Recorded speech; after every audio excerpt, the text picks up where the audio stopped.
Friends, কেমন আছো তোমরা সবাই? আশা করি সবাই খুব খুব খুব ভালো আছে। আর আমি কিন্তু অনেক ভালো আছি। আর গুড মর্নিং সবাইকে। আর সকালবেলা এখন আমরা যাচ্ছি বিচের সাইডে। তো চলো, এই যে আমরা তিনজন এখন যাচ্ছি আর গিয়ে আগে একটা ডাব খাবো। চলো, মানে সমুদ্রের যে গর্জন সেটা এখান থেকে শোনা যাচ্ছে। আর ওই যে সমুদ্র। তো চলো যা যাক, একটা ডাব খাওয়ার ইচ্ছা আছে। তোমরা কি ডাব খাবে? অবশ্যই খাবো আমি। ডাব খাবে বলেই আসে দীঘা। চলো, এত সুন্দর লাগছে সমুদ্রে সি বিচে।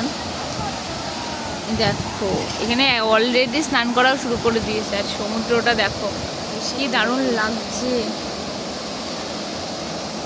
সব বসে রয়েছে। এই যে আমরা এখন কিন্তু ডাব খাবো।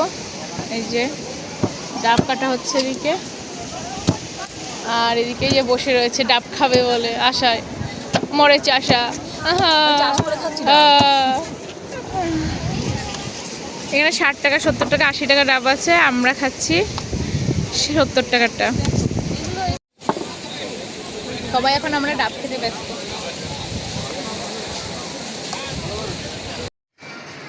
এখন আম খাচ্ছে। আর আমরা কিন্তু হোটেলের রুম ছেড়ে এসে আর মিহিরদার কোয়ার্টারে উঠেছি।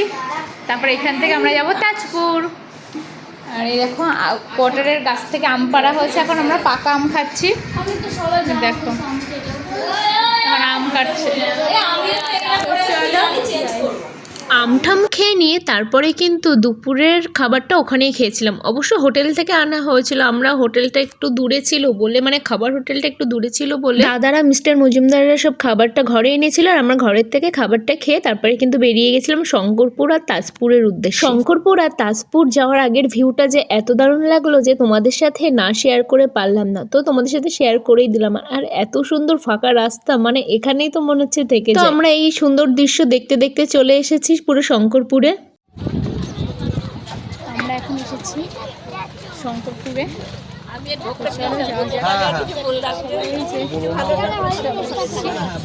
এখন শঙ্করপুর বিচে যাওয়া যাক।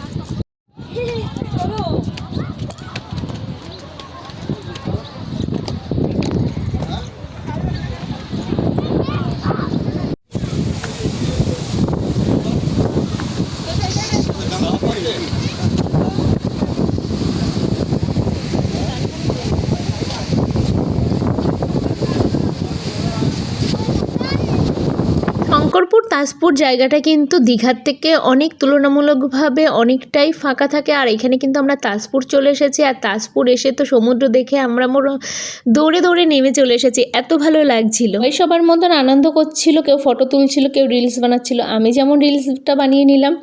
আর তারপরে কিন্তু আমাদের কিন্তু ওখানে একটা যে বাঁশের সাঁকোর যে হোটেলগুলো আছে, সেইগুলো বাঁশের যে হোটেলগুলো আছে সেই হোটেলে কিন্তু আমাদেরকে মানে আমাদের চিকেনও করতে দিয়ে এসেছে। তো আমরা কাঁকড়া খেয়েছিলাম, চিকেন কষা খেয়েছিলাম। তো সব কিছু খেয়ে কিন্তু আমরা তারপরে চিকেন কষা বলতে আমরা রাত্রে ডিনারটা এখানে করে তারপর বেরিয়ে গেছিলাম।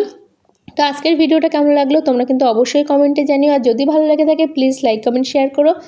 আর যারা এখনো সাবস্ক্রাইব করোনি প্লিজ সাবস্ক্রাইব করে দিও। তো টাটা সবাইকে। তাজপুরে এসে কিন্তু সবাই দেশি মুরগির ঝোলটা অবশ্যই একবার ট্রাই করো।